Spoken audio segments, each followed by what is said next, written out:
Hello for the second week in Lent. Use just the gospel of Mark 1, 1 to 8. And what I'd like to do is just say, or ask the question, what John the Baptist has done, just maybe are we called to do something a little bit like that? John the Baptist, out in the desert. Not many people go out in the desert, you know. And it's not very comfortable out in the desert. John went out there to pray, to meditate what he was called to do in the coming of the Messiah. To proclaim the coming of the Messiah. And not too many people go out in the desert, but a few did. And then a few more and a few more. And in due time, many people went out the desert to hear John the Baptist. Even Jesus Christ was attracted to what John the Baptist had to say about the kingdom of God.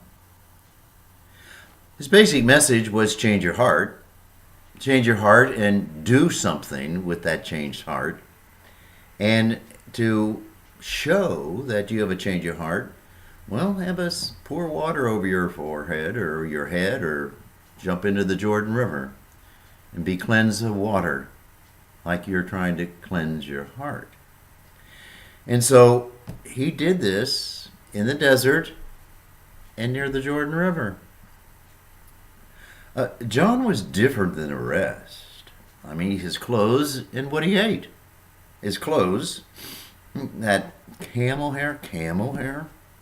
I have a picture out there, El Greco, the famous artist who painted all the apostles and John the Baptist.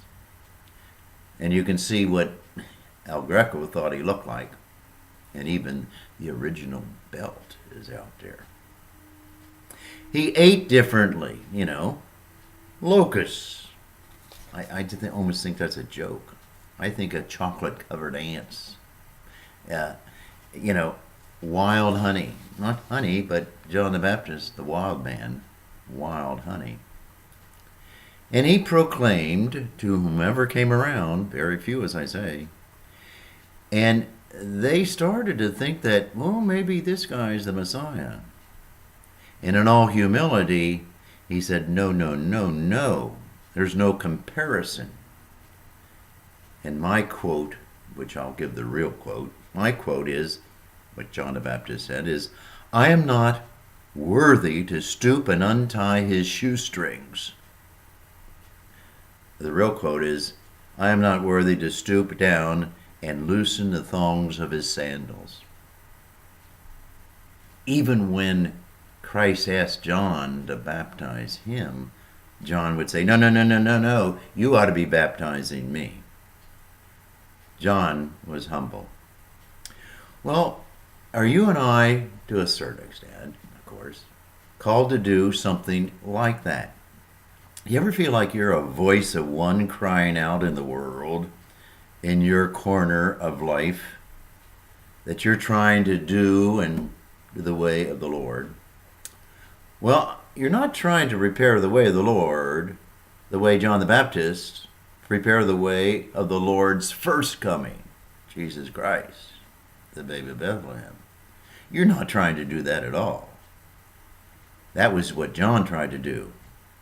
But to a certain extent, you're trying to get the world together, at least in your corner of the world, and live the way of the Lord in preparation for the second coming of Jesus Christ. Well, it deals with truth. What's truth? In our society, my heavens, I'm asking, what is truth? Or is it all just lies? Or is it all just fake news? What's truth? What's justice? What's human dignity? Does every person have human dignity and worth? Seems like human worth and dignity, we don't feel it. We don't show it. Bombing, war, violence. And violence is not just war, but violence goes all the way down to my corner of the earth or life, Do I think violently? Do I act violently? It goes down to bullying in our school system. Folks, that's violence. And so we're called to this truth and justice and nonviolence in preparation for the coming of the Lord. It's sort of like John the Baptist. Not camel's hair and locusts and so forth. But I mean, am I only concerned about the latest fashion or the most expensive? Could I do less, live with less? Could I protect the environment? All of these things are in preparation for the coming of the Lord. Here in Advent, we meditate on what this man really did and how he was attractive to so many people for what he said and proclaimed and how he lived. Well, to a certain extent, we have an advantage on John because we have had the advantage of Jesus Christ and what he said and how he lived. He didn't live on the locusts and wild honey. He went to wedding feasts in Cana and Galilee and fed people differently. Well, we're different too. It's a different age. I'll tell you what it's not like. John preached in the desert, and Jesus went out to the desert to listen to John. And all of this happened in a matter of months and years. So that time frame of proclaiming the coming of the Lord in Jesus Christ with John, at the most, was 30 years of Christ's life. Now, when we proclaim and try to live that justice or humility or truth or nonviolence, whatever, we're talking about hundreds and thousands of years, possibly, for the coming of the Lord.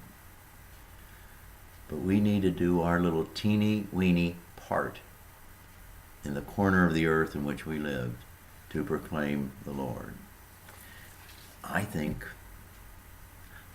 we're called to be a little bit like John the Baptist, a little bit humble, a little bit proclaiming the coming of the Lord. Have a good day.